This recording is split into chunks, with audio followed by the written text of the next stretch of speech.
that. So and there's no quiz because we haven't done anything yet. We just had the exam. So today is your last easy short lap. Then the rest will solve.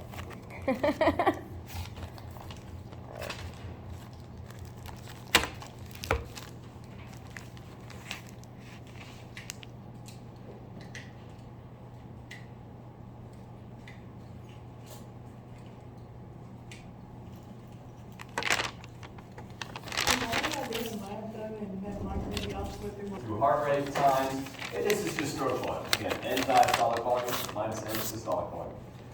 Now look at that right now just for a minute. We'll go over it again because ultimately when we're done with the blood vessels in the blood, we'll be looking at this top equation, blood pressure.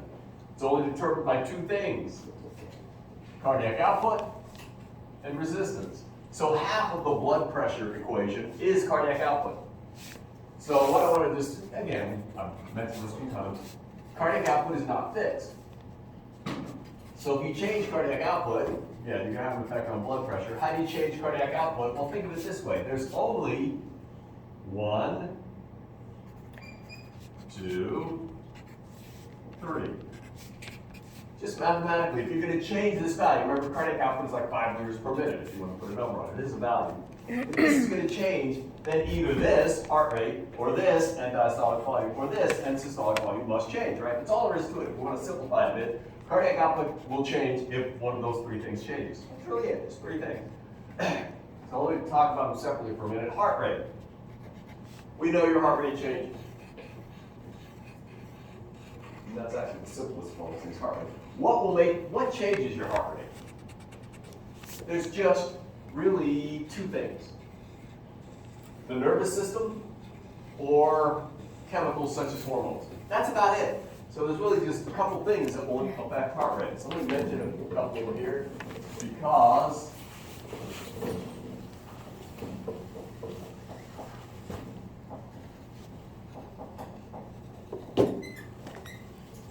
the nervous system. You know, I've mentioned before, you can cut all the nerves going to your heart and it would still function. However, while the heart does not need a nerve impulse to generate an action potential and contract, there are nerves associated with the heart.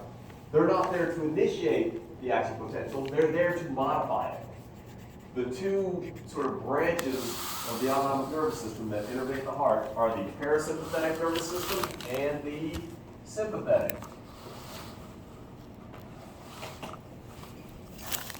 nervous system. So those are the 2 branches of the autonomic nervous system. Through the parasympathetic first.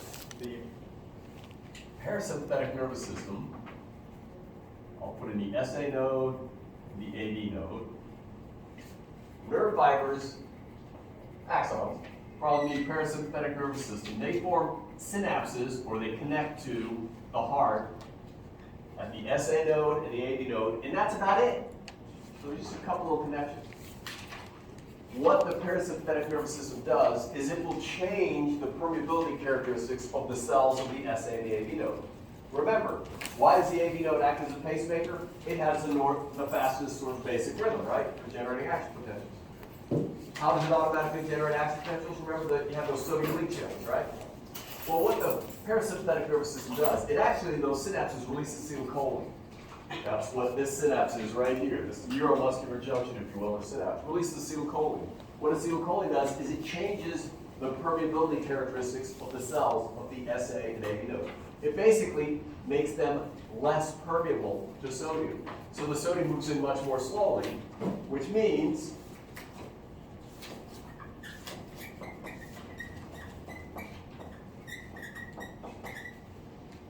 and again, remember the parasympathetic nervous system is associated with rest, relaxation, inactivity. So if you stimulate the parasympathetic nervous system, that means it sends more action potentials to the heart. The effect of that will be it slows down the SA and AV node, so it slows down the heart rate. That's about all it does. So if you stimulate the parasympathetic nervous system, heart rate will drop.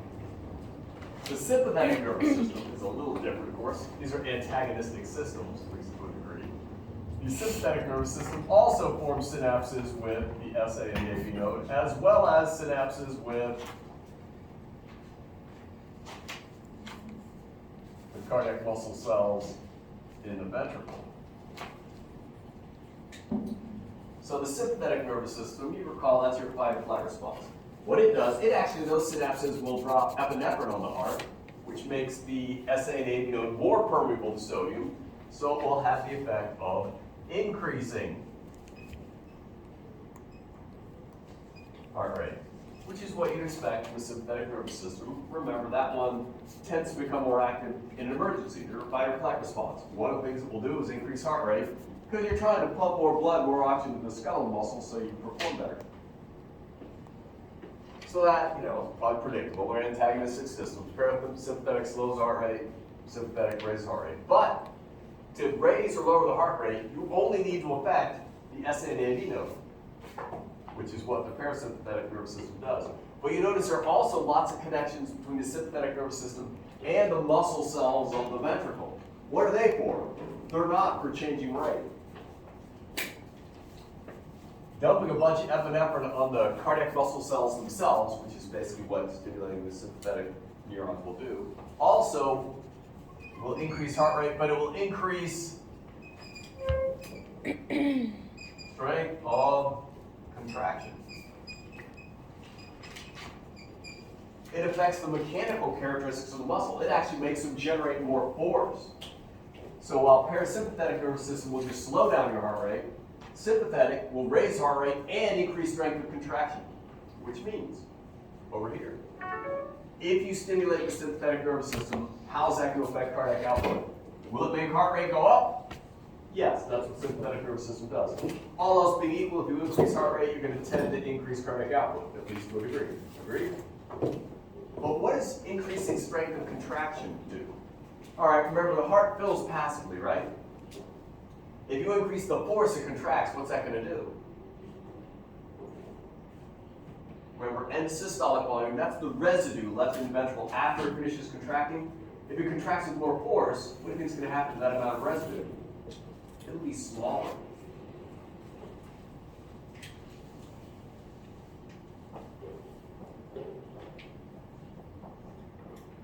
Will that tend to make cardiac output go up?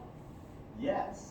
Remember, this is a subtraction, so let me put in some numbers. Let's say without sympathetic stimulation, you have an end diastolic volume of 140 minus, let's just say 70, and these are milliliters.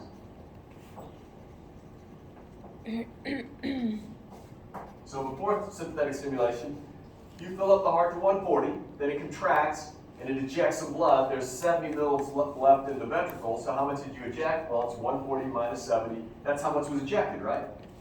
Now, after sympathetic stimulation, we'll still fill the heart the same amount, because that's passive, that's just blood flowing in.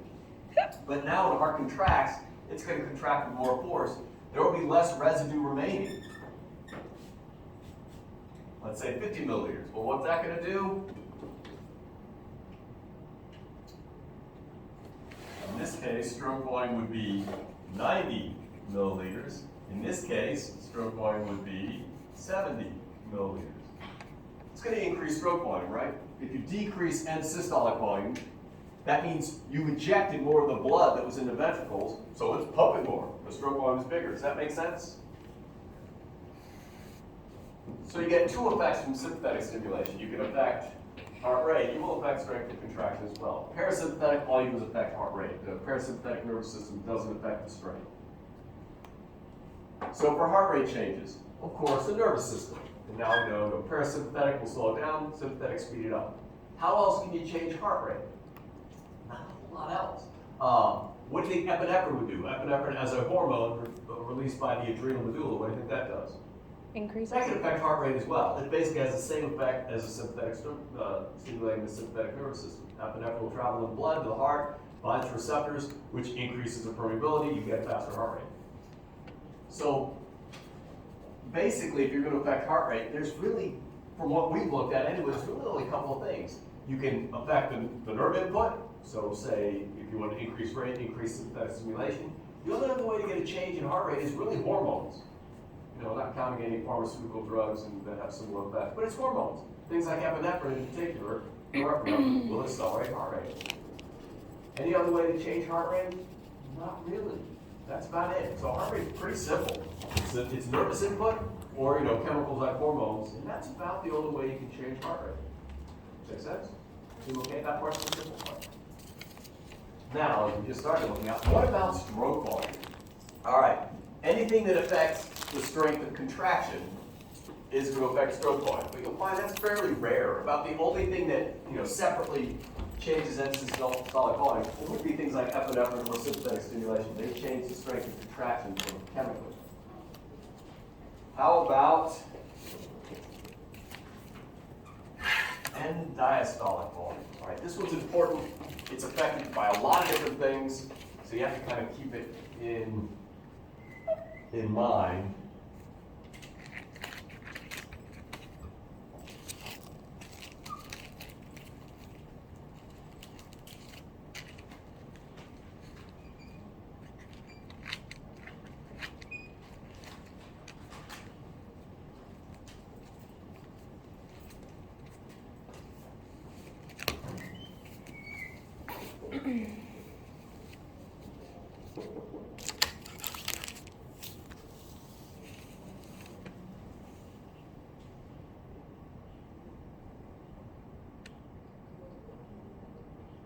Just for reference,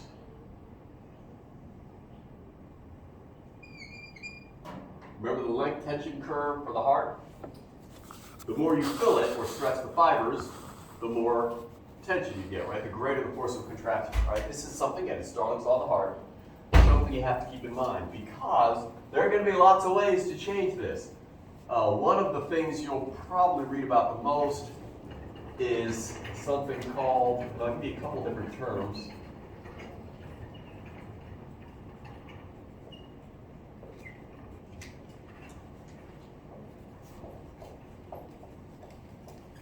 Venous return or preload. They're more or less the same thing. I think in nursing and the health fields we'll talk about preload, venous return, they tend to use a lot of physiology, but it's the same thing. What it means is, remember, just use the vena cava as an example. If for some reason more blood flows from the vena cava into the heart, what's that going to do? Fill it more, right? If you fill it more, what happens to the force of contraction? It goes up. Anything that makes more blood go back into the heart is going to make this thing get bigger, correct? And of course, when you make end diastolic volume bigger, you increase filling. When it contracts, it's going to contract with more force, so you also decrease ESP. This venous return is important. Again, preload you can think of as the pressure before the heart. Venous return is literally blood returning in the veins to the heart. They mean the same thing.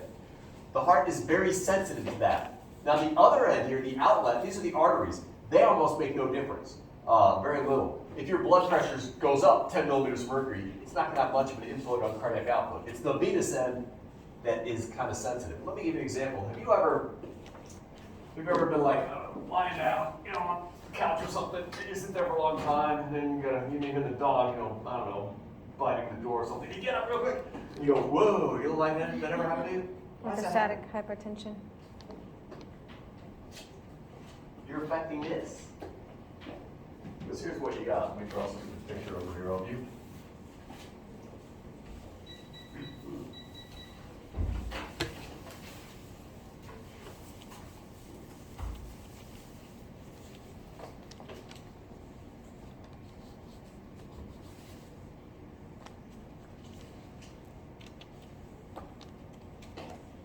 Ignore the fact that your arms are not the same length.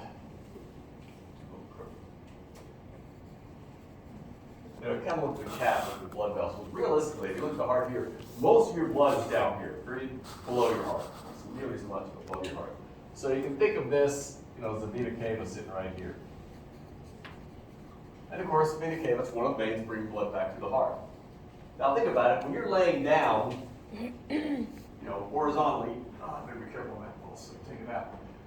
How hard is it to get blood from, let's say, your abdomen, which is where there's a lot of blood, back to your heart? It's really easy, right? Because there's no gravity pulling the blood away from your heart.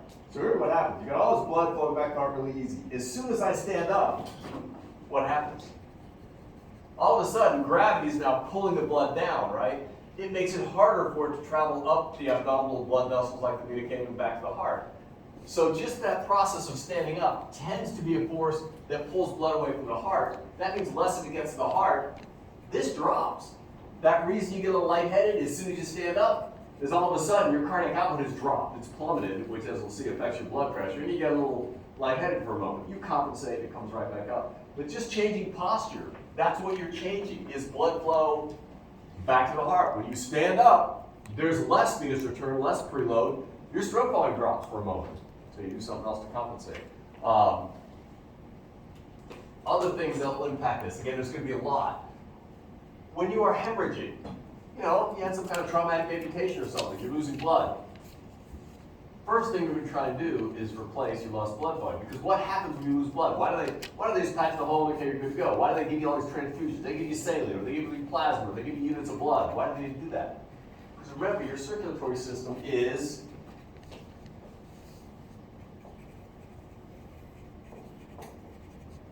it's closed. It's like a balloon, I guess, is one way you can sort of look at it. I have to connect these here. It is a closed system. The blood is in blood vessels or the heart. Guess what happens if I put a hole in this, randomly anywhere, and blood starts to leak out?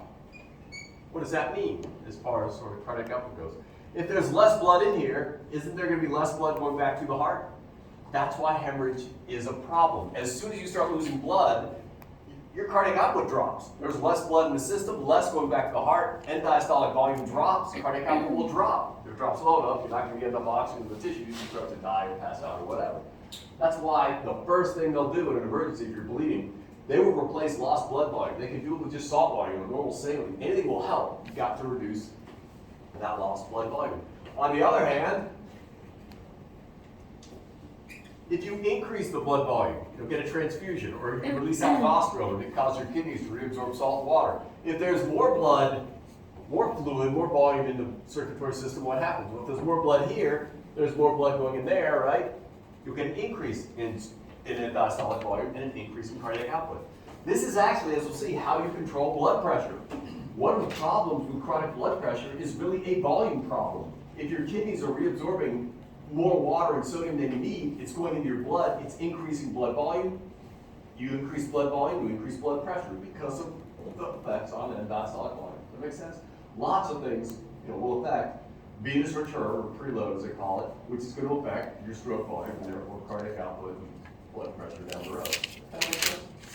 So there can be lots of things here. I mean, it can be anything from, anything that affects blood volume. If you decrease the amount of blood volume, this will decrease. If you increase blood volume, this will increase. Anything that affects venous return, so posture, just standing on your head. It's also the reason why I like fighter pilots. If you, what they call pulling enough G's, if you have enough force on your body due to sharp turns and things, this gets small enough, you just pass out. That's why there's a limit to what humans can take when they're accelerating, because it affects this.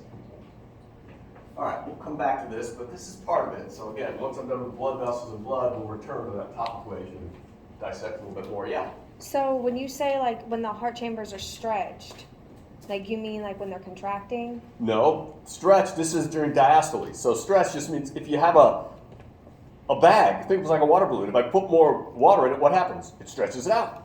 Oh, because it's filling during It's diastole. passive filling, right. So the stretch is equivalent to filling, I guess is the way to think of it with the heart. So anytime you push more in, you're going to stretch it out more.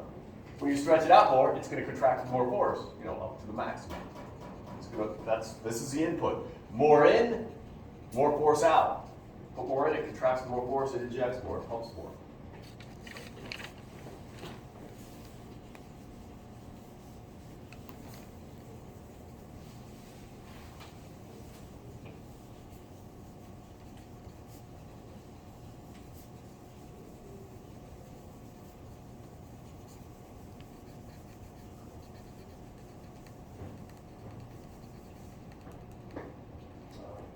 And the other thing to keep in mind, it's not a big deal, but always, these two are linked. They don't go backwards. That is, you can change this one, and it won't have an effect on that one necessarily. I mean, if you increase force of contraction, that's not going to directly increase filling. But, because of Starling's law, anytime this one gets bigger, what happens to this one?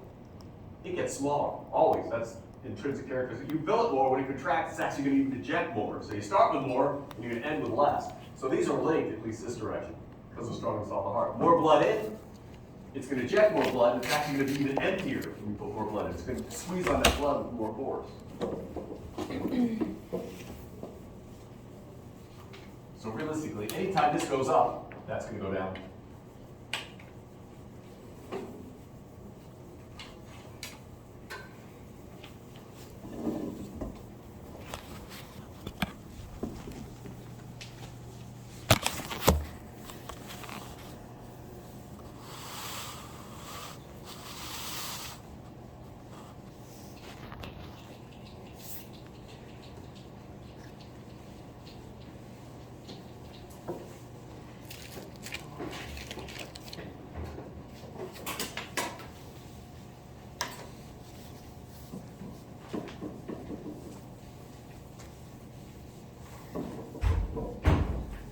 So what we'll look at next, that will kind of take care of just about everything we do with the heart. We've got all its mechanical characteristics, look at the electrical activity or electrical characteristics. So let's take a moment to look at the plumbing. This won't be as long as in depth. There's a few things we'll need to know, but we'll look at the blood vessels.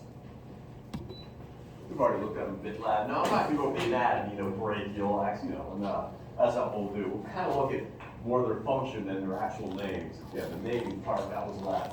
You're kind of done with it because you took the exam, so now you can forget it all. All right, you can remember a few.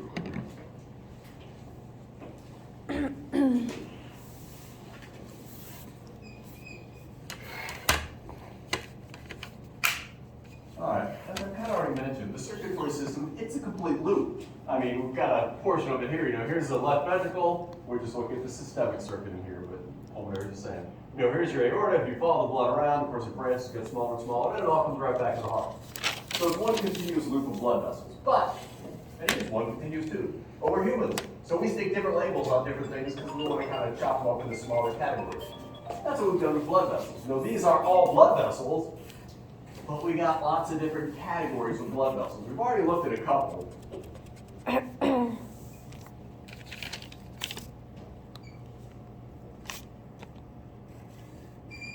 We looked at arteries and veins, right? And we already know a couple of differences. What is the difference between arteries and veins? How are they different? Arteries versus veins. Give me a difference. Sorry? Size? Arteries carry the blood away from the heart. Okay, that's a big one.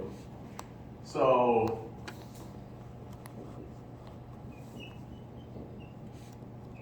let's draw a picture of a heart. Look at prostate for a minute, it's a heart.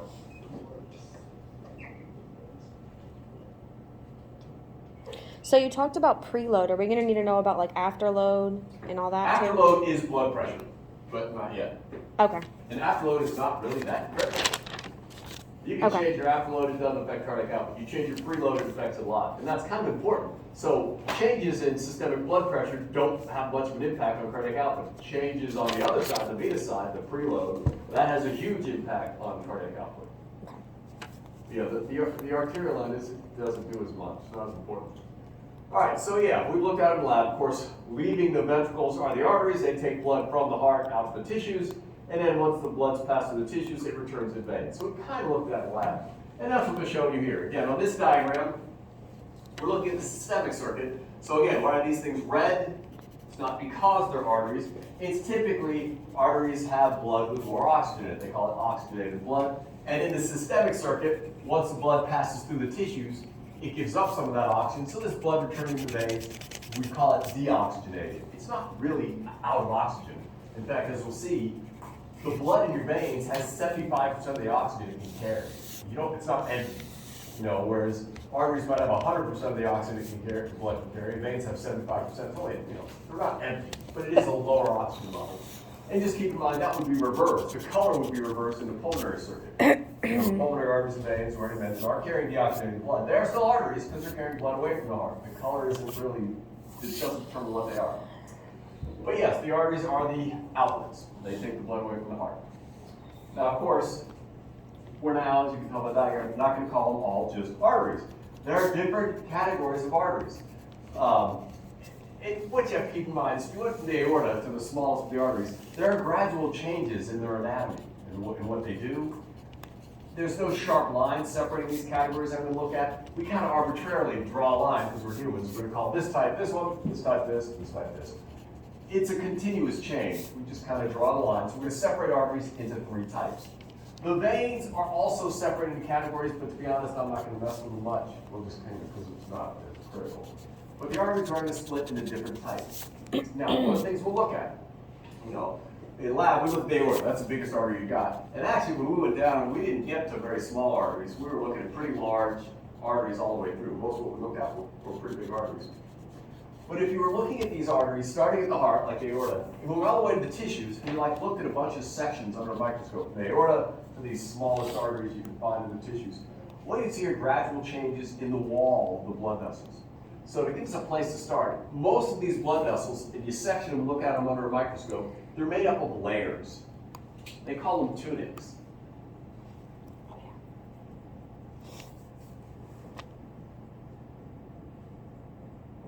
Tunics are just layers. We just call them tunics. If you call them layers, that's really what they are.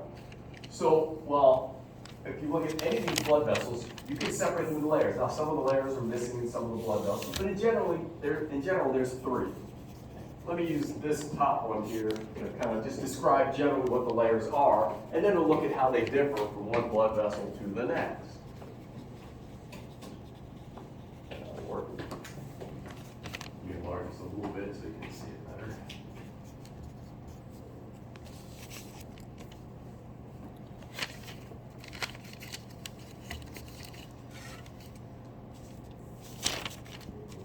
All right. So this is an artery. This happens to be a big one. Of course, I can see aorta on this diagram. But they've sectioned it so you can see the layers, or tunics. 1, 2, 3. So it's kind of a cross section and cut out bits. So let me just name the three tunics of the blood vessels and then kind of describe their characteristics. The first one, that is starting with the lumen. The lumen is the hollow space of the tube-like organ. This is where the blood would be. So moving out from the lumen, the first layer we encounter There's a big glare. is the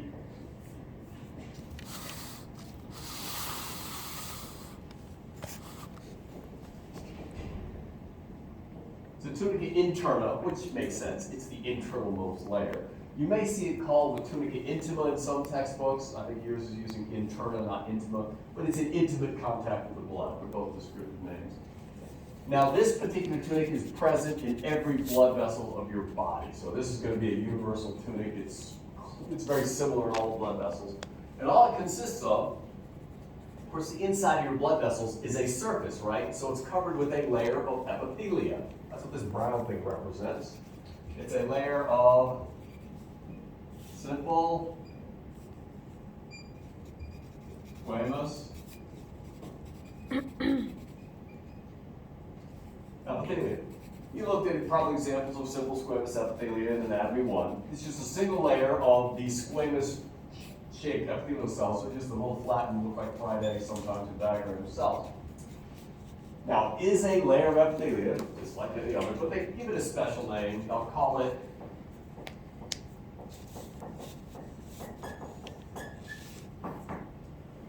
what they're calling endothelium here. That is the epithelial layer. It is just a layer of simple squamous epithelia. So I'll just call it endothelial cells rather than epithelial cells in the circulatory system. Again, specialized areas, they throw in their specialized terminology. But it is simple squamous epithelia. And it's actually continuous. You remember the endocardium in the heart? Remember that endocardium in the heart made a smooth surface, so there's a lot of friction for blood flow. That endocardium, when it gets to the aorta, is just it fuses with, it's continuous with the endothelium. So you basically have one smooth epithelial layer lining the blood vessels in the heart. It's all continuous. So the endothelium is just continuous with the endocardium. It's one smooth sheet. And that's part of its role. Like endothelium of the blood vessels makes the surface smooth to reduce friction, so the blood flows more easily. The second thing it does is chemical. These epithelial cells that form the endothelium, they have a chemical characteristics that inhibits blood clotting, which you don't want blood clotting in undamaged blood vessels. And so there's chemical characteristics of the endothelium that inhibit blood clots. But that's about all it does. So it's a continuous layer. It's in all the blood vessels. None of them are going to be missing the endothelial layer. So that basically won't change. It doesn't matter which blood vessel you're looking at. They all have the tunica interna. The next one, though,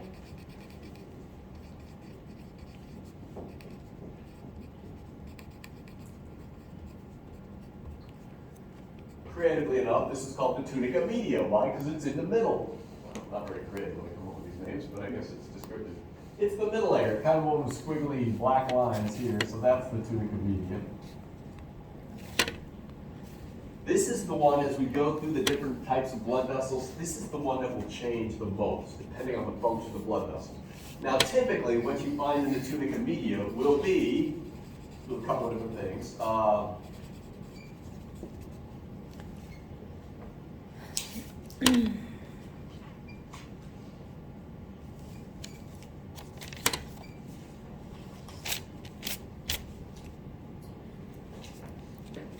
The tunica media may have a lot of elastic protein in it, or it may have a lot of smooth muscle. Sort of alluded to this before. You know, when you put your finger on your, let's say, radial artery here, and you're taking someone's pulse, why can you feel it? Remember, arteries are elastic. That's how they're not like PVC pipe. That's why your blood pressure doesn't drop to zero. That elastic tissue is there to allow the artery to expand when the heart's in systole. Then it's in diastole, that elastic tissue recoils and maintains, smooths out the pressure differences coming from the heart. So you may have a lot of elastic protein there. You may have some collagen in there as well, which is just a tough protein that gives them mechanical strength. Then you may also find, depending on the artery you're looking at, a whole lot of smooth muscle. Why do you have smooth muscle in your blood vessels? Yes, this is speculation, because this is really important. Why is there smooth muscle in there?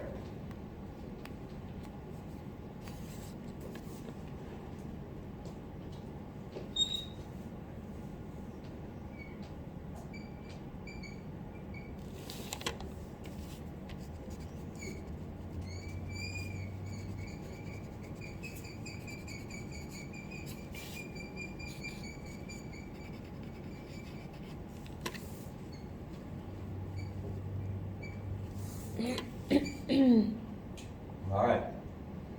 The smooth muscle in the arteries, it can be relaxed.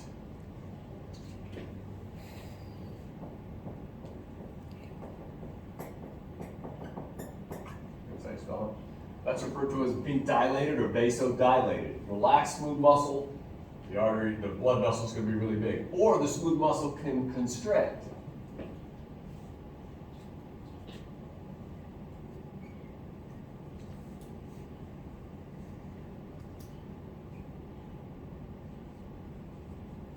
So this could be the same blood vessel, but what you have to keep in mind, look at the diameter versus the diameter after constriction. Now I went over that example with changing blood vessel or tube diameter and its effect on flow and resistance, right? Remember, diameter of the tube has an exponential effect on resistance and flow. It's to the fourth power. So that means if you constrict a blood vessel from half its original size, you don't cut the blood flow by 1/2, you cut it by the exponent of 4. It's huge. This is what the smooth muscle is for. If smooth muscle constricts, what do? You increase resistance, which is going to decrease flow. If you relax a smooth muscle, you decrease resistance, increase flow. This is going to do two things.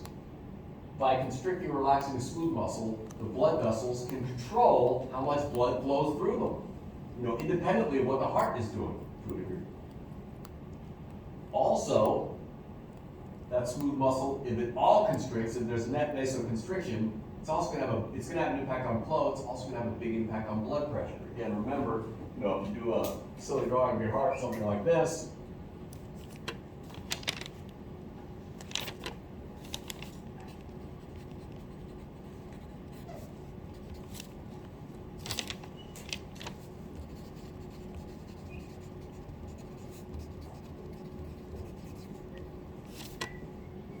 Again, it's like the kink in the hose. What do you think is going to happen if this blood vessel right here constricts to a very small diameter? What's going to happen to the pressure upstream? Remember, the blood's going this direction. If this constricts, it's just like kink in the hose. What happens upstream of the kink, moving toward the faucet? Pressure goes up, right? So this constriction of blood vessels does two things. One, it's going to have a big impact on how much blood flows through a particular blood vessel. Two, systemically, look at all the blood vessels. If they all constrict at the same time, you're going to get a huge spike in blood pressure here. And this is the blood pressure you monitor clinically. This would be your brachial artery setting. Does that make sense? So you're going to have a lot of protein in that tunica media. You could have a lot of smooth muscle, as we'll see, it depends on where the artery is. You could also be missing the tunica media. There's some blood vessels, maybe the capillaries, that don't even have a tunica media. So it will change from blood vessel to blood vessel, unlike the tunica interna, which doesn't really change. It's the same at all for the most part. And finally,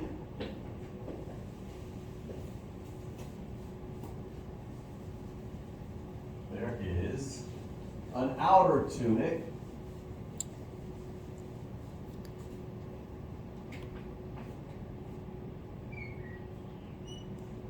which is the externalmost tunic, the furthest down, so it's called tunica externa.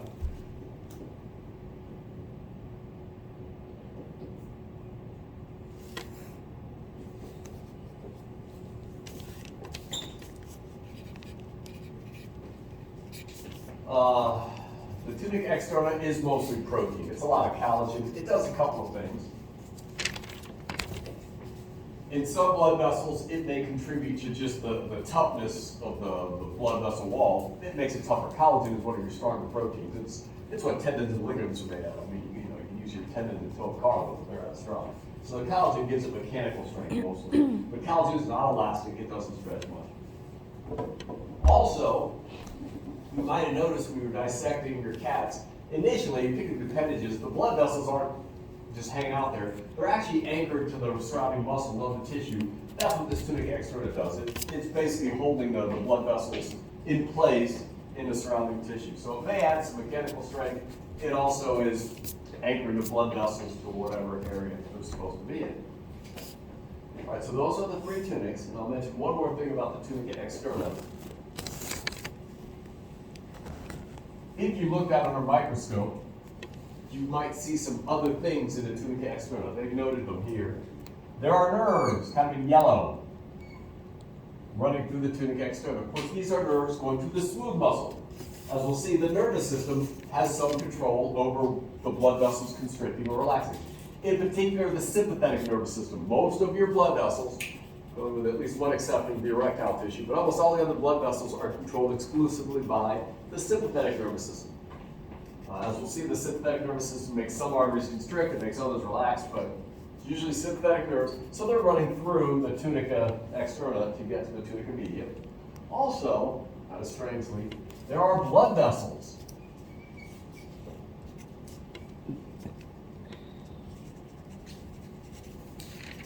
They call them vasa vasorum. You can see them kind of running through here on this diagram. It's a little hard to see. There are blood vessels running through the walls of the blood vessels. This seems weird. And then why you have blood, and this is usually found in larger blood vessels. Think the aorta. If this were aorta, you'd have blood vessels running through that tunica externa. How come? Because if you're looking at the artery, isn't there oxygen in this blood, say in the aorta? Yeah. Can that oxygen diffuse out to supply these cells? How thick is the aorta? Like a quarter inch thick, maybe, in some of those cow hearts, an eighth of an inch thick. This is the same reason why are there blood vessels on the surface of the heart? Because it's too thick to get oxygen from the inside, right? You need the coronary arteries and veins to supply the cardiac muscle with oxygen and nutrients. It's kind of the same thing here. It's not quite as critical because these blood vessels, they can lose oxygen for a while, they're okay. You're not going to have a blood vessel attack or whatever you call it. But yeah, the walls of some of these blood vessels, particularly some of the blood vessels like the aorta, they're so thick, they can't get oxygen and nutrients from the lumen here. It's got too far to diffuse out. So there are little blood vessels branching out that actually go into the tunica externa to supply the cells of the wall of the artery with nutrients, oxygen, get rid of waste, that sort of thing. So you'll see some nerves and blood vessels running through the outer walls of the, particularly the bigger ones. You don't see them in the small ones.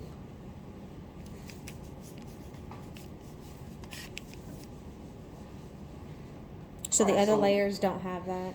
Pardon? Is that something unique to that? The other layers don't Well, have they're not that? going to be running through the other layers. Now, the nerves will go through it and into the tunica The media. media. They won't be in the, nothing goes into this. The blood vessels are typically running through the tunica externa. They don't really penetrate the tunica media, although it's thick enough branches of the will. So you usually describe them the tunica externa. Could they be running through the tunica media? Yeah, they almost have to because the tunica media can be pretty thick. And of course, the nerves need to get to the tunica media, so they're in there somewhere. So those are the three tunics. Now all we have to do, we'll look at these different types of blood vessels, and really what you're mostly looking at are changes to the tunica medium. So let me zoom this thing back out a little bit.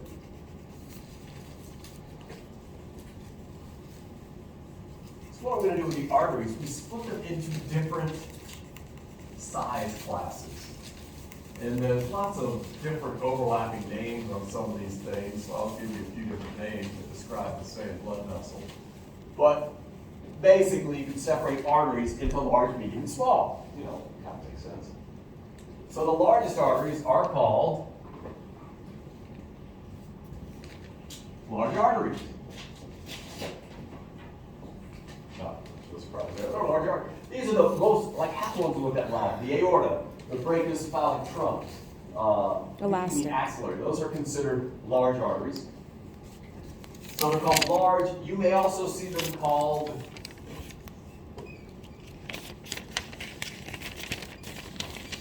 conducting arteries. It depends on which textbook you read.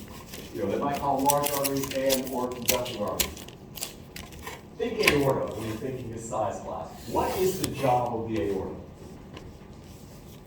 Take blood from the heart, move it down the line, right?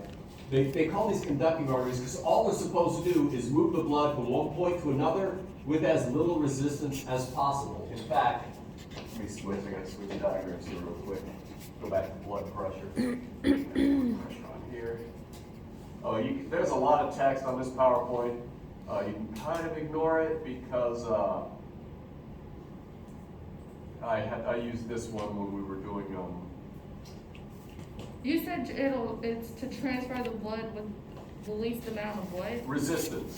Let me see if I got my right diagram on there. So I got a cruddy diagram. It's just better than one in your textbook, so I like using it, but it's just scanned out of a book, so it's actually kind of not very pretty. But what I want you to look at is blood pressure. All right, what they showed you down here, we're starting with the aorta, going through all the different size arteries and veins, and we're going to end at the vena cava. And all I want you to look at right now is sort of the average blood pressure.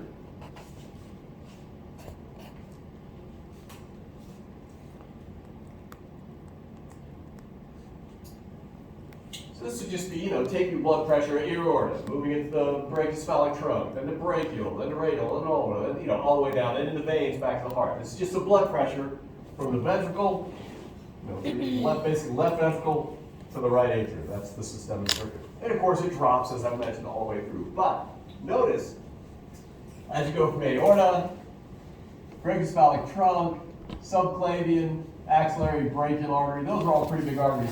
Do you see much of a pressure drop there? From this point to this point, it's really, really small. This is, when I was talking before, if your lower blood pressure is 120 over 80, it's going to drop as you go through the whole circulatory system. But realistically, the pressure in your aorta is almost the same as it is in a brachial artery. Why? There's not much resistance. You only see a drop in pressure when there's been resistance. If there's very little resistance to the flow, there's going to be very little drop in pressure. This is what the large arteries do. They're just big, wide diameter blood vessels, not a lot of resistance. You don't want a lot of resistance. They're just to move the blood along. So you don't see much of a pressure drop. That's why your clinical pressure in your brachial artery is about the same as the aorta. Technically, it's slightly lower, but pretty insignificant. I mean, that's almost, that's close to a horizontal line there. So the aorta is basically just moving the blood along. Honestly, what do you think would happen if you just replace your aorta with a piece of PVC pipe or something? Would it work about the same? I mean, other than issues of clotting and weird stuff like that. Yes, mechanically, there's not much difference. The aorta, if you look at its tunica externa or its tunica medium, it's almost all protein. There's no muscle to speak of in the tunica media of the aorta, which means the aorta cannot change its diameter. You might think, well, that's a bummer. Wouldn't you want the aorta to change its diameter? Depends on how you look at it. Here, let me put your heart up.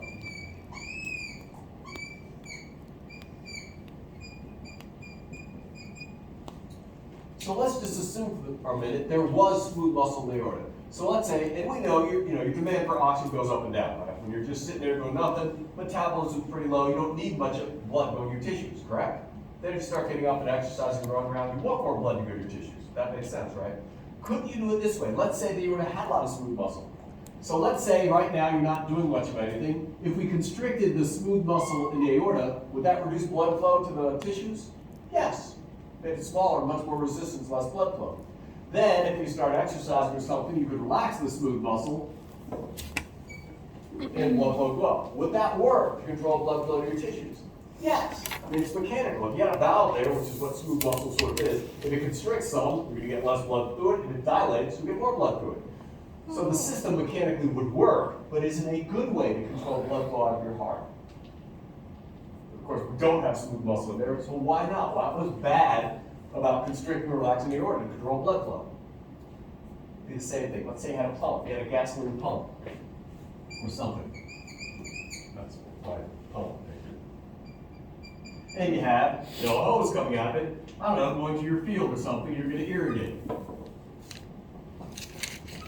Now your pump, if you're running maximum, it pumps, I don't know, 1,000, I'm making this up, gallons an hour. That's your irrigation pump. So you're using, 1,000 gallons an hour, you're spreading it through your sprinklers on your garden. But all of a sudden, let's say, you think you're done for a while, you need to cut back because you're going to walk through the field, you don't want all the sprinklers going. So could I put a valve here and just reduce the water flowing out of there? Would that work? Yes. Would that be how you do it? No, because what's your motor doing? It's still running full tilt. There's all kinds of pressure here, and it's barely, it would be really efficient. I mean, inefficient, right? You're running the engine full tilt, but then you throttle down the hose coming out of it, so it's only a trickle of water. Isn't there an easier way to do it? Yeah. Just turn that thing down and it'll do the same thing, agree? There's no difference between reducing the output of the pump and constricting the artery as far as the blood flow through it, right? The difference is efficiency. It's stupid to run a pump at maximum and constrict the outlet tube. Then you're wasting all your energy trying to pump this junk and it's not doing anything, right? It's easier just to slow the pump down, right? When you think about the aorta, yes, you could constrict it, but we can control cardiac output, can't we? Slow down your heart rate, reduce stroke volume, just reduce what's going into the aorta, and that'll reduce blood flowing through it, right? That's just more efficient. That's the way the system is set up. So your aorta really doesn't do anything. It's kind of like a piece of PVC pipe. There's no active component to it. There's no muscle.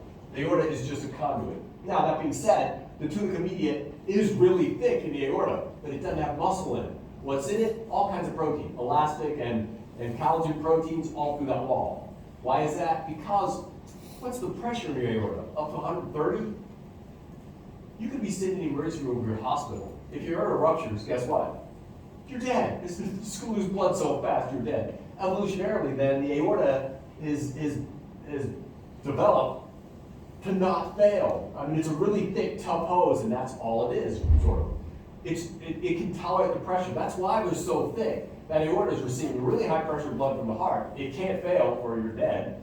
So it's just got a lot of protein, elastic fibers in there to make it really tough. It doesn't do anything. It doesn't constrict. It doesn't have any muscle in it to speak of. It's just a tough tube taking the blood from the heart and sending it down the line. That's what they call a conducting artery. What does it do? It just conducts the blood along with as little pressure drop as possible. That's what all the large arteries do. Come back to this one in a minute. All right, so if you look at the tunica media in the big arteries, it's mostly protein fibers. A lot of elastic and maybe some collagen in there. There's not much smooth muscle in those big arteries. They don't need it. They're just there to move the blood along and not rupture.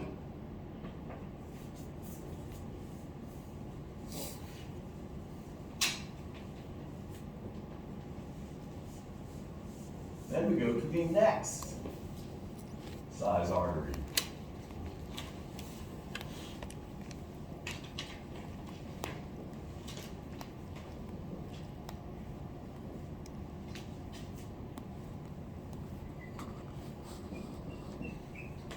These are called medium arteries because they're medium sized. But they're also called Muscular. distributing arteries, or they might be called muscular arteries. Again, depends on the book. Your textbook, I think, uses medium artery, but you may see them described as distributing arteries or muscular arteries. These are all descriptive. I mean, why do you think you call them muscular arteries? Goes to the Because muscle. they have a lot of muscle in them. Yeah, the medium-sized artery, The smallest ones we looked at lab were basically medium-sized arteries. They have a lot of smooth muscle in the tunica media. They may have a little elastic fiber as well, but the difference is a lot of smooth muscle. Why do they have the smooth muscle? So really, muscular is kind of describing their histology. If you call them distributing arteries, you're describing them based on their function. What do distributing arteries do? These control, I guess, what we could call regional blood distribution.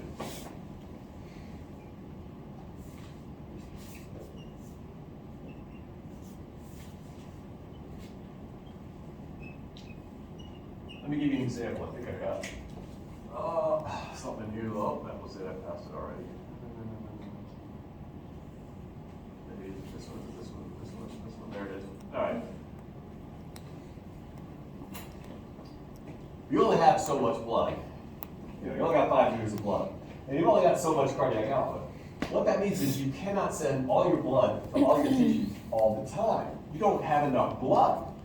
So what you can do with these distributed arteries is you can change where you send the blood. That is, you're controlling regional distribution. That's kind of what they're showing you here. Let me point out a couple of arteries.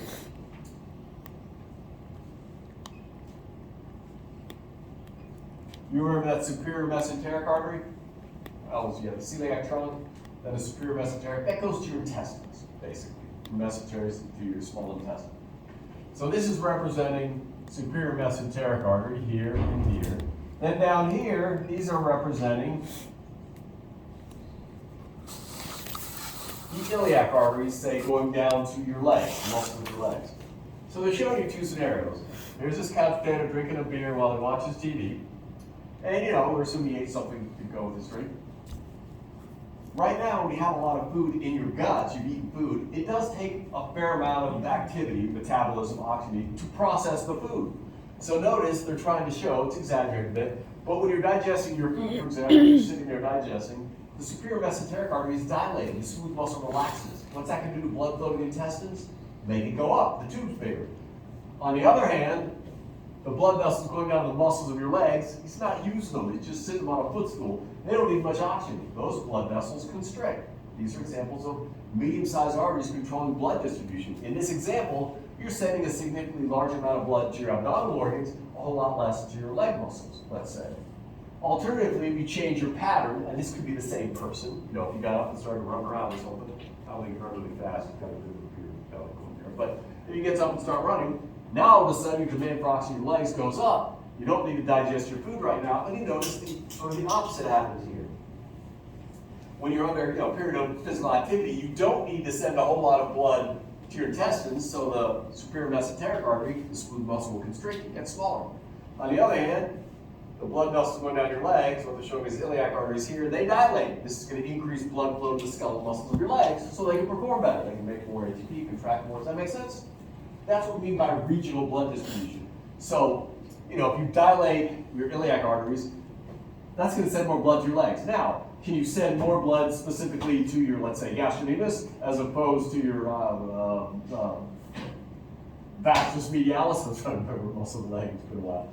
No, the iliac is either going to send more of the whole leg or less, right? So these medium-sized arteries, they can't control fine distribution of blood flow because they're big. I mean, your iliac's going to the whole leg or not at all. It can't pick your gastrocnemius from, your quadriceps or something, right? It's all or nothing. You get more on that leg or you get less. That's all it can do. That's what we mean by regional blood distribution. Skeletal muscle versus abdominal organs is kind of what we're looking at. Not real fine control. But that's the medium-sized arteries. Again, they have the ability to constrict or relax this smooth muscle, which makes them bigger diameter with a lot less resistance, more flow, or it constricts, there's more resistance, that's going to cut down the flow, downstream of that site. And typically it's a sympathetic nervous system that controls these. In fact, the same diagram I'll sometimes use for the fight or flight response. Because right now, when you're relaxed, your sympathetic nervous system isn't doing anything, right? Lack of sympathetic activity actually makes the iliac arteries, makes the mesenteric arteries dilate. Lack of sympathetic activity makes the blood vessels go to your skeletal muscles constrict.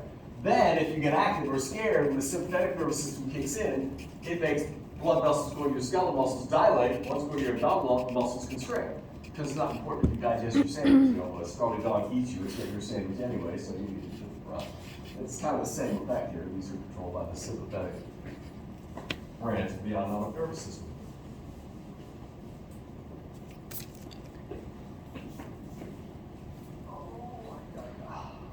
So but the layer that controls the dilation and the constriction is the tunica media. Correct. Okay. Yep. Because the others, they don't move. Smooth, you need the muscle for movement, and that's all that can make change your diameter. The others are there for strength and other, elasticity, but they can't change. They can't adapt to changing conditions. But yeah, it's a smooth muscle that really does all the active control of your blood vessels is the smooth muscle. Everything else is relatively inert. And elastic fibers, they do the same thing if they're dead or alive. They are basically just proteins. They're not really even cells. They're just in the matrix.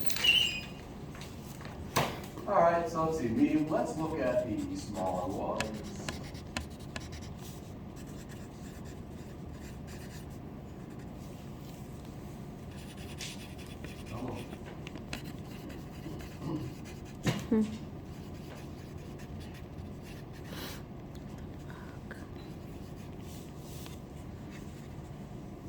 The smallest arteries, they actually changed the name a little bit. Arterioles.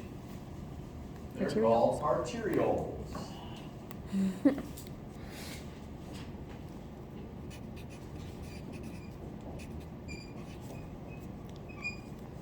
These are typically not named. You can name the large arteries are named, the medium-sized arteries are named, those are some of them with that lab. When you get the arterioles, there's so many of them, they're typically not named. They're not even in the same place in different people. They're just, I'm not gonna say random, but yeah, they'll change where they are depending on the person.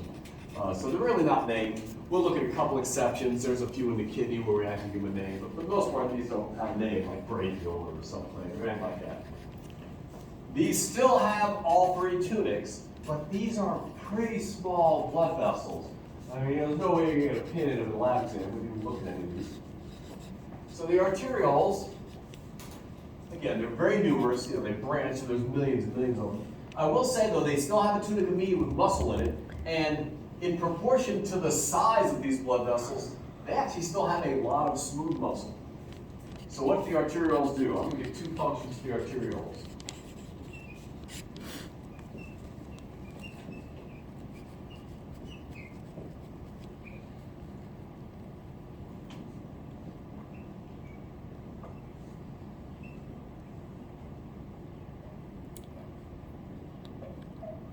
So would your brachiocephalic be a medium artery? Pardon? No, brachiocephalic?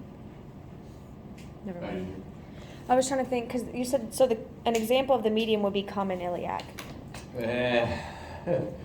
Common iliac's pretty large, but that's what they were using as an example on that model. I would suspect you'd have to go further down, but yeah, I mean, Okay. what we looked at lab were mostly large arteries.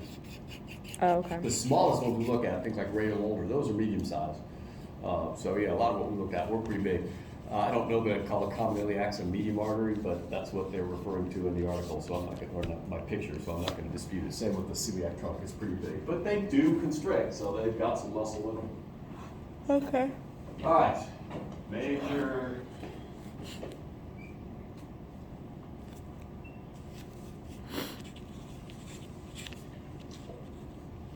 All right, a couple of things. One, two. Of course, you can probably guess the medium-sized artery, if you're looking at something like, the iliac, that doesn't have real fine control over where the blood goes, right? As I already mentioned, it's so big, you're either sending blood for the whole leg or none of it. Well, of course, as you go down, you're branching into smaller and smaller blood vessels. Just because you're branching getting smaller, each arteriole supplies a much smaller amount of tissue than, say, the iliac artery, agree? Which means they can still constrict and relax, so they actually have more localized control. Like, for example, let's just say you want to become a professional thumb wrestler, all right? So you're going to use like this muscle here, and that's it. So if you're working out your thumb contracting muscles, you don't really need to work out the muscles that move your pinky. So is it possible to send blood just to your thumb muscles and not to the rest of the muscles in your hand? Yes. Arterioles supply just a relatively small amount of cells.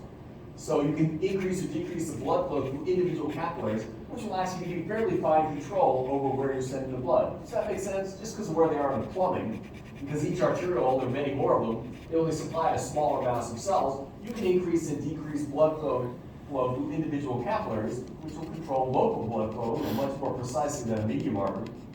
So that's what I mean by local blood flow. One sort of part of a muscle group as opposed to another muscle group in the same appendage, you can increase or decrease the flow as necessary. Also, as we'll see, arterioles have a huge impact on your blood pressure. You'll sometimes see these arterioles referred to as major resistance blood vessels in your circulatory system. What does that mean? Let me go back to another diagram.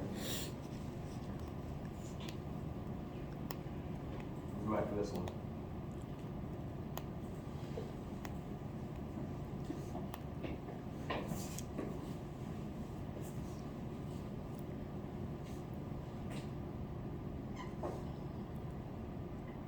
Right about here is arterioles. So this again showing the aorta, large arteries, small arteries, medium arteries, arterioles, and then veins. And what I said before, remember the slope, the pressure drop as you go through the large arteries is pretty small, right? I mean that if you draw kind of the slope of that line, it's not quite horizontal, but it's pretty close. But then look right here. I mean the tangent line there, that's almost going straight down, right? What that means is there's a huge drop in pressure as you go through arterioles. They have the most resistance. Another way to look at it, let me use my diagram that's already here. I kind of referred to this when we were talking about why do we have two pumps, not a fish heart. Arterioles are right here.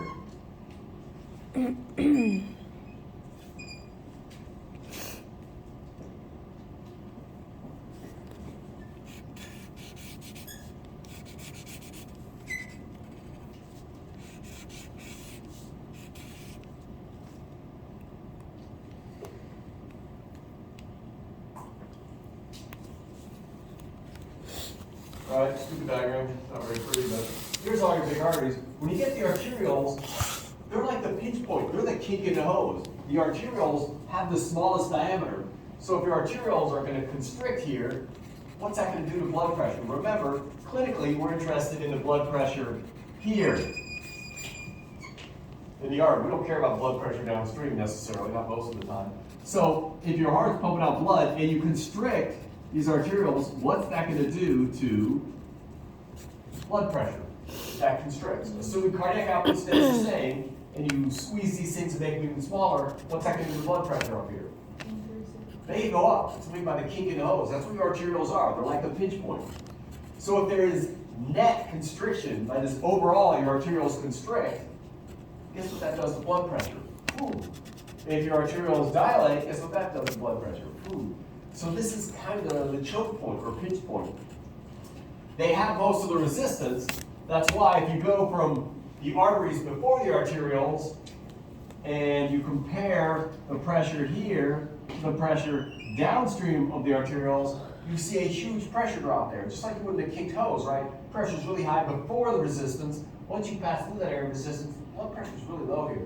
In fact, that's why we don't really hardly even talk about blood pressure for the rest of this. It's all low. It doesn't have systolic, diastolic. Once you pass those arterioles, blood pressure is very, very low. But that's not to say, venous pressure has some importance here and there, but you don't typically monitor venous pressure, right? When you vitals, do you measure venous pressure?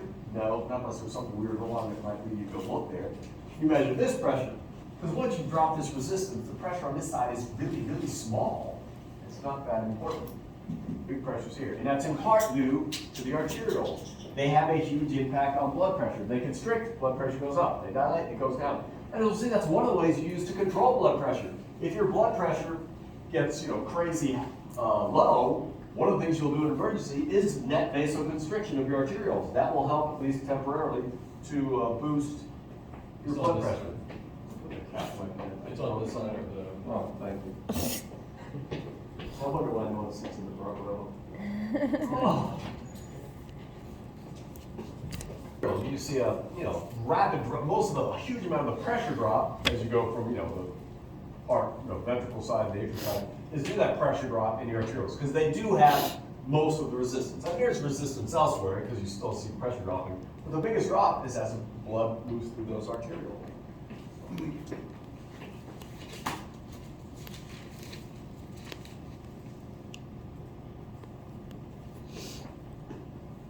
The arterioles are small. again, they still have all three tunics, and again, that muscular layer is important on arterioles, because again, you control local blood distribution. You know, this muscle group is opposed to this one, and also has big impacts on systemic blood pressure. Dana, what's up? So, in this book, it says arterioles can regulate the flow of blood into the capillaries by vasoconstriction and dilation too. So No. arterioles have, duh, oh my God. That was like the biggest blunt. So Same. every blood vessel has the 3 layers. So it's the layers within that blood vessel that make it. They Is that can right? change its function. Like I said, the medium arteries and the arterioles function is not much different. They both have smooth muscle in them, and that smooth muscle constricts and can affect resistance in blood flow. But it's kind of like this, all right? Let's say I'm looking at a medium artery.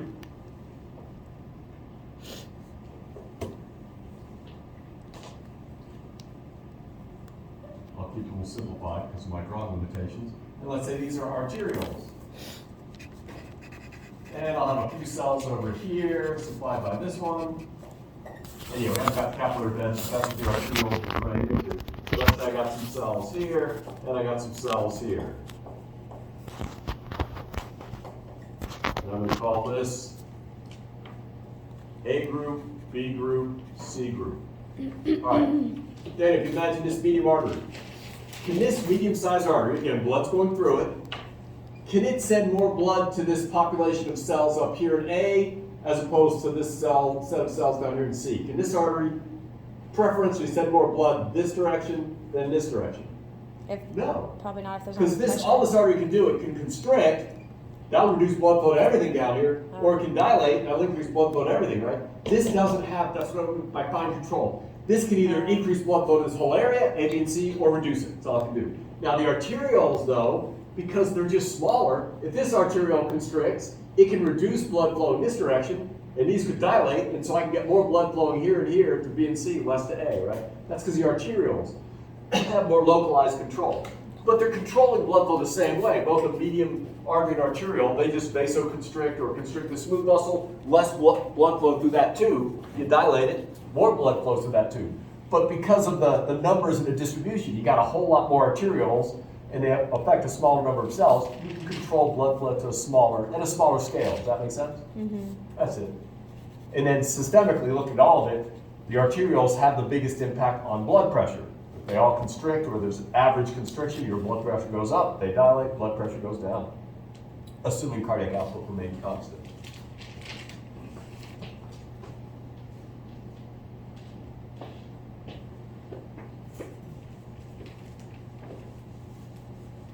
All right, let's see, we'll just start the next one, I don't think I'll finish it today. But the third type of blood vessel is no longer an artery. So that's it for the arteries. Arteries end at arteriole, which are the smallest we'll look at. The next type of blood vessel is called the capillary. Again, typically capillaries are not named, with a few small exceptions. One we'll look at is a kidney. But what you'll notice with capillaries,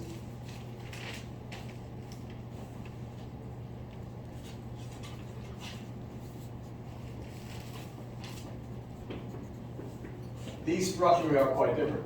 Capillaries do not have a tunica externa. They do not have a tunica media. All a capillary is a tunica interna. That's it. That's what they're showing you down at the bottom. It's just got a layer of epithelium and a basement membrane. That's all there is to the tunica interna. The function of the capillaries, of course, think of your permanent capillaries as doing all the work with the circulatory system. I mean, why are you pumping all this blood around anyway? To get things to and from the tissues, right? Well, it turns out, do you think any oxygen diffuses out of the aorta to the surrounding tissue? No. Most of the blood vessels, the big, the medium, the arterioles, they do not allow material to move into and out of the tissues for a number of reasons. They're too thick, their surface area is too small, the blood is moving too fast, and others. So they are simply, in a way, just conduits. Yes, they're active conduits, they can control the amount of fluid moving through them, but all they do is take blood from the heart and they get it to this point here. What you see in the capillaries, these are the blood vessels that are modified to allow exchange. That is, oxygen can move out of the blood into the tissues, or from the tissues into the blood if it's a pulmonary capillary. Nutrients can move into or out of the blood at this point. Hormones can move into and out of the blood at this point. So what you'll find with capillaries, they are simply modified to maximize rates of diffusion. Most of this material, whether it's oxygen, CO2, nutrients, waste like urea, they move by membrane transport, most of them by simple diffusion. So what you see in the capillaries, they have structural modifications that will maximize rates of diffusion. Do you remember what are some of the things, yeah, I know, it was last semester or 2 years ago or something like that. What are the things that change or affect rates of diffusion? Surface area. All right, surface area. What else? Permeability? We talked about distance a little bit. You know, if you're Permeability? 10 centimeters away, it takes oxygen 11 years to get there. Distance affects rates of diffusion. Of course, other things that aren't going to be important to us, things like temperature, molecular weight, but those aren't really changeable for the same element inside a human body. Of course, it's kind of a silly question, but does time have an impact on the amount of diffusion? Yes. Diffusion isn't instantaneous. The more time you have, the more time there is to remove the material. So yeah, it's a number of things affect rates of diffusion. Well, when you look at capillaries, you will see modifications that maximize their ability to diffuse things. One is the distance between the blood in a capillary and the surrounding tissues is really, really small. I mean, the blood, they don't show you the tissue cells here, but a cell might be right here, and there's another cell here. The distance between the blood in a capillary and the cells you need to supply is only the thickness of that tunica intima. That's why they're so thin. It's a flat level of epithelia. In fact, some of these capillaries, they're so thin, they're like 0.2 micrometers thick. I mean, that's almost soap bubble thin. That's to get the blood really close to the cells. The shorter the distance, faster the rates of diffusion. Other things that you'll notice in capillaries.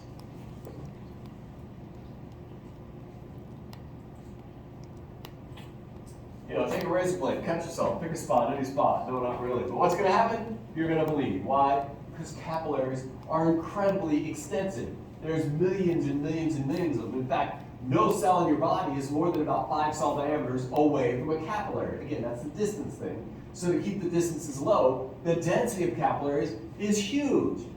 Now, when you're looking at blood vessels, we need to talk about surface area. One of the ways they do this for comparison, imagine you take your aorta,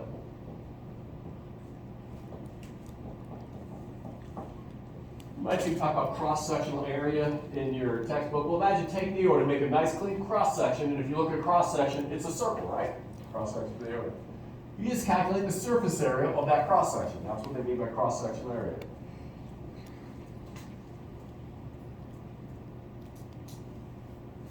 it pi r squared? I'm trying to remember the surface area of the circle. Okay, it's been a while. But you calculate that surface. It's not very much for the aorta, right? I mean, you know, imagine those aortas looking at what is that, maybe a square inch of surface area? It's really small. This diagram shows your blood pressure. It also shows you something called the cross-sectional area. Now, what I want you to know is, as you go from the aorta, doesn't have much cross-sectional area. But here are the capillaries right here, that's where you peak. There are so many capillaries, even though they're microscopic, capillaries are microscopic in diameter. If you cut them all and measure the cross-sectional area of all of your capillaries, it's huge compared to the cross-sectional area of something like the aorta. That's the surface area. There are so many capillaries, there's a huge amount of surface area. I mean, this is a relative scale. Surface area in a capillary, surface area in the aorta. Again, and same with the beta cavities, they're down here, not much surface area in them either. That's because diffusion is limited in part by surface area. The more surface area you have, faster the rate of diffusion. The other thing to note, I'm kind of running out of time, but go on. Velocity. The blood moving through the aorta is moving very quickly. Remember, diffusion takes time.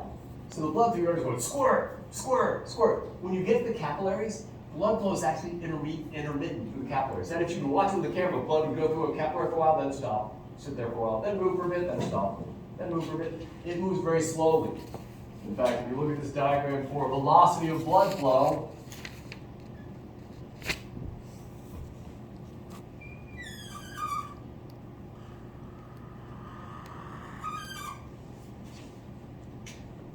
supposed to move really slowly in the capillaries. It moves really fast in the aorta and the vena cava. It's like, have you ever been like whitewater rafting in like the Gauley or the New Rivers, just east of here a bit? If you ever go in some of those rivers, when the river's going through like a ravine that's squished all together, a tight, valley, the river's cooking along. And if you go down that valley and then the valley opens up, goes really wide, what happens to the river? It goes really slow.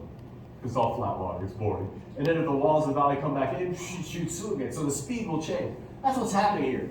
This is like going through the rapids. Then the capillaries spread out like a real wide valley, and the fluid just goes really slow. And then you squeeze it back together in the veins, it goes fast again. Again, that's because diffusion takes time. Blood moving slowly through the capillaries gives the fluids and the tissues time to reach equilibrium, so you get all the oxygen or nutrients out that you can. I'll quit there, and we'll pick this up next time. A lab. After the lab exam, I like to have a nice, relaxing lab, so we do. There's no